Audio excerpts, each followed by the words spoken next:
કશું બોલતા નથી. આત્માને હજી જાણ જ નથી થઈ, કારણ કે આત્માને આપણે હું જોઈ જ નથી શકતી. હા, એટલે આત્માની કોઈ જાણ જ નથી. સાચી વાત છે. આત્મા જાણતા જ નથી એટલે એ સંબંધી શું કહી શકીએ આપણે? પણ આત્મા હશે તો ખરો કે નહીં? હશે, વાંચ્યું છે, સાંભળ્યું છે, પણ અનુભવ્યું નથી. હા, એ અનુભવવાની જરૂર હશે ખરી. પ્રયત્ન કરીશું જો જરૂર હશે તો. હા, એ આપણને સુખ ગમે કે દુઃખ ગમે? બધાને સુખ જ ગમે. સુખ જ ગમે ને. ટેમ્પરરી સુખ ચાલશે કે પરમનન્ટ સુખ જોઈએ? કોને પરમનન્ટ કઈ ખબર નથી. પરમનન્ટ કોને કહેવાય કે ટેમ્પરરી કોને કહેવાય કે સુખ પછી પાછું દુઃખ આવે એને ટેમ્પરરી કહેવાય. જે સુખ પછી ફરી દુઃખ જ ના આવે એને પરમનન્ટ કહેવાય.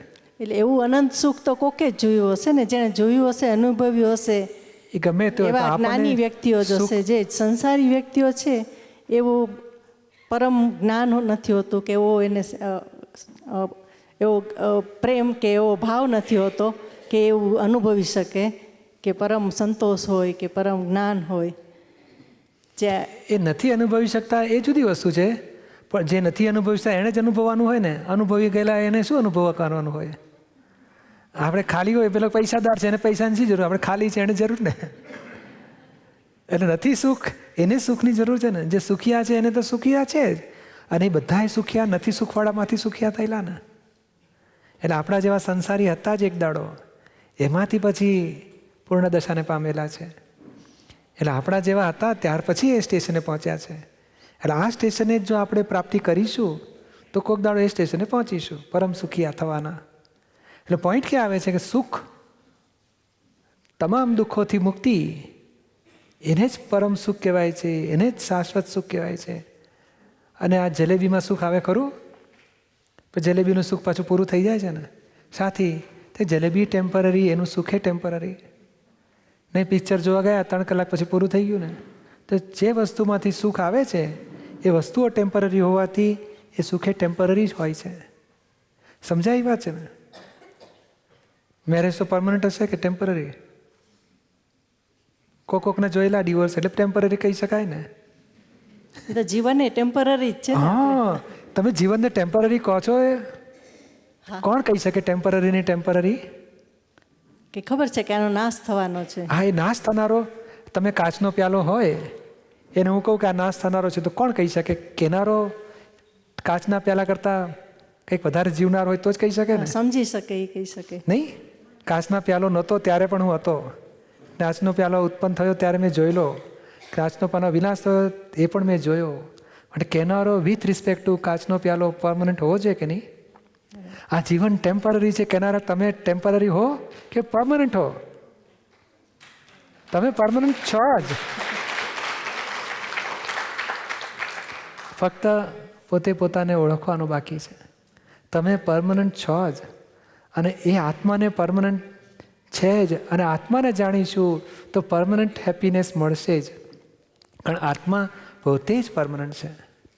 સમજાય છે ને?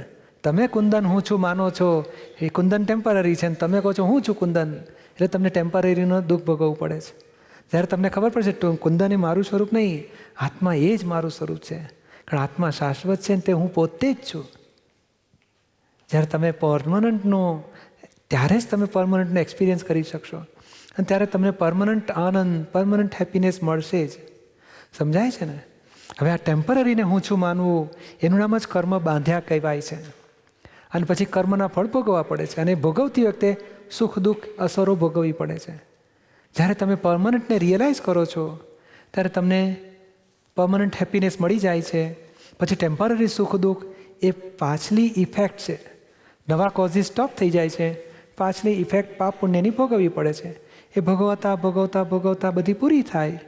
નવા કોઝિસ નાખતા નથી, નવા પાપ પુણ્ય બંધાતા નથી, નવા કર્મ બંધાતા નથી. એને કારણ મોક્ષ થયો કહેવાય છે.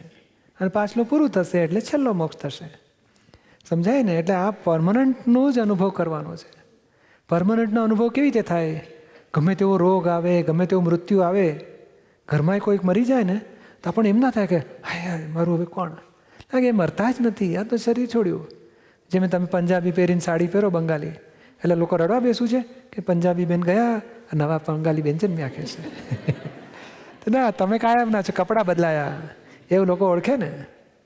એવો આત્મા બીજા દેહ ધારણ કરે છે. કેમ તો કે અજ્ઞાનતાથી આ દેહનું મૃત્યુ થાય છે, નવો પાછું કર્મ બાંધ્યા પ્રમાણે દેહ મળે છે ને. હવે નવું કર્મ બંધાય ત્યાં સુધારવાની જરૂર છે. કર્મ ફળને તો ચેન્જ કરવાની જરૂર નથી, એ તો છૂટકો જ નથી. કર્મ બીજને સ્ટોપ કરો. અને અહીંયા જ્ઞાન મળવાથી કર્મ બીજ સ્ટોપ થઈ શકે એવું વિજ્ઞાન છે. જગતના લોકોને કર્મ બીજ સ્ટોપ કરતા આવડતું નથી. એ લોકો કર્મ બીજમાં સુધારો વધારો કરે છે. એક ધારો કે ગુસ્સો આવ્યો કોઈ માણસને, તો ગુસ્સો આવ્યા પછી શું કહે છે? કરવો જ જોઈએ, નહીં તો સુધરે જ નહીં આ છોકરાઓ તો. તો એક તો ક્રોધ કરે ને ઉપરથી કરવો જ જોઈએ બોલે, કર્મ બીજ વધારે નાખે છે, વધારે ક્રોધના બી નાખે છે. કેટલાક માણસોને ક્રોધ આવ્યા પછી પસ્તાવો લે, હે ભગવાન મારથી કેવો ગુસ્સો થઈ જાય, બધાને બહુ દુઃખ આપું છું. ક્રોધના સમજાવીને વાત કરવી જોઈએ. તે એનો ક્રોધ ઘટાડી રહ્યો છે, સમજાય છે ને. એટલે આ ક્રોધ એ ડિસ્ચાર્જ કર્મ છે. એની પાછળ પસ્તાવો થવો કે ખુશી થવી, એટલે રાગ અથવા દ્વેષ, એનાથી નવું કર્મ બીજ ફેરફાર થાય છે. હવે જો તમને જ્ઞાન થાય કે કુંદન ક્રોધ કરે છે અને હું પોતે આમ જ જુદો છું, જ્ઞાતા દ્રષ્ટા છું, તો તમે નવું કર્મ બાંધતા નથી. એટલે આત્મા પોતાના સ્વભાવમાં આવે, સ્વગુણધર્મમાં આવે તો કર્મ બંધાતું નથી. અને આત્મા પરધર્મમાં રહે છે, વિભાવમાં જાય છે તો કર્મ બંધાય છે. એટલે ગીતામાં લખ્યું ને કૃષ્ણ ભગવાને, પરધર્મ ભયાવહ, તું સ્વધર્મમાં આવ, પરધર્મમાં ના રહીશ કે છે. ઇન્દ્રિય ધર્મ, દેહ ધર્મ બધું પરધર્મ છે. અને પરધર્મનો તું માલિક થઈશ તો ગુનો ચોંટશે તને. તું સ્વધર્મમાં રહીશ તો તને ગુનો ચોંટશે નહીં. સમજાય છે ને. અને એ આત્મા આત્મધર્મમાં આવે એને જ ભગવાન કહેવાય છે, એને જ ઈશ્વર કહેવાય છે. આત્મા પરધર્મમાં રહે છે એને જીવાત્મા કહેવાય છે, એને મનુષ્ય કહેવાય છે. બહિર્મુખી આત્મા, સમજાય છે ને. એ બહિર્મુખી આત્મા છે એટલે બિચારો મૂઢાત્મા કહેવાય છે અને કર્મ બાંધે છે અને ચાર ગતિમાં ભોગવે છે. જ્યારે આત્મા આત્મધર્મમાં આવે, સ્વધર્મમાં આવે, નવા કર્મ બંધાતા નથી અને મોક્ષ ગતિને પામે છે. સમજાય છે ને. આપનો ખૂબ ખૂબ આભાર. હા.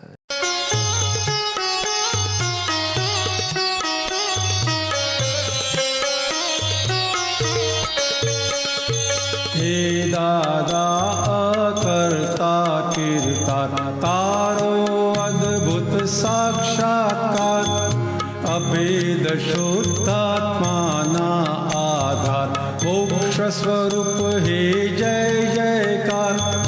હે દાદા કરતા કીર્તા તારો અદ્ભુત સાક્ષાત્કાર.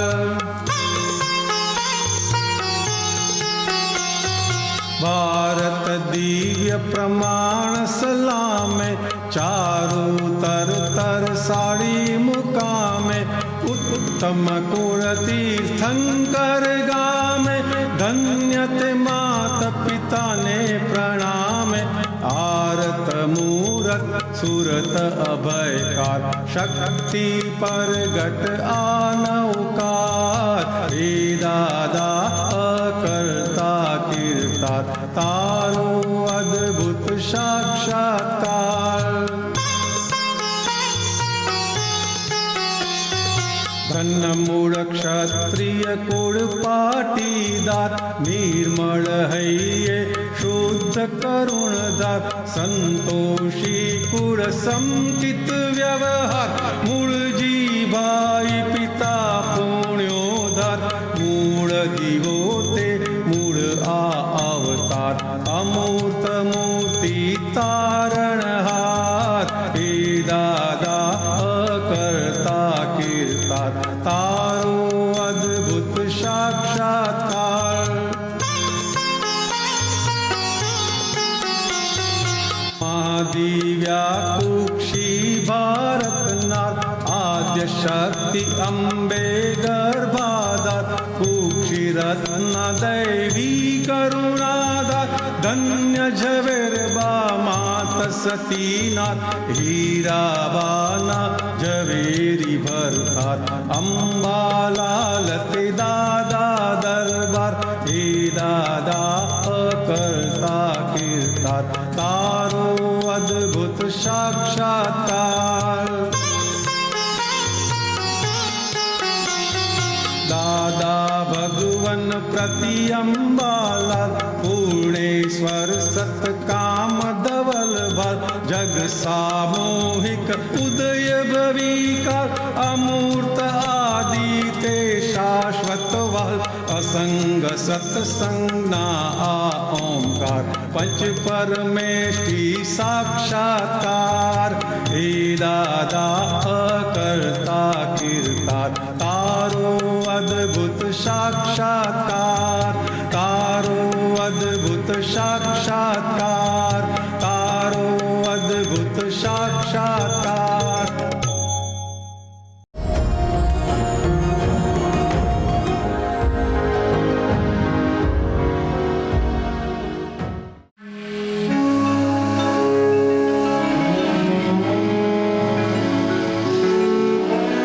અમદાવાદ શહેરનું ધબકતું હૃદય એટલે સાબરમતી નદીનો રિવરફ્રન્ટ. આ રિવરફ્રન્ટ પર આવેલ 5 માળના દાદા દર્શન બિલ્ડિંગની ખુલ્લી છત પર ભગવાન શ્રી સિમંદર સ્વામીની વિરાટ પ્રતિમા બિરાજે છે, જેમની સાથે અહીં ભગવાન શ્રી કૃષ્ણ અને શિવ ભગવાન પણ બિરાજે છે. આમ ભારતના મુખ્ય 3 ધર્મ જૈન, વૈષ્ણવ અને શૈવનો સમન્વય આ નિષ્પક્ષપાતી ત્રિમંદિરમાં જોવા મળે છે. આપ સહુ આપના પરિવાર અને મિત્રો સાથે આ દાદા દર્શનના ભગવાનના દર્શન કરી શાશ્વત સુખને પામો, એ જ અભ્યર્થના.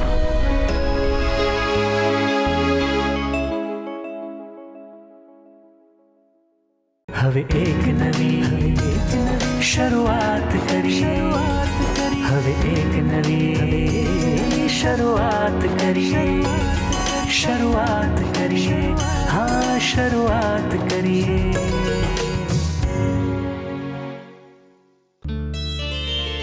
It's Dada Bhagwan Foundation presentation. Trimandir Sankul, Adalaj, District Gandhinagar, Gujarat. Phone 9327 010101.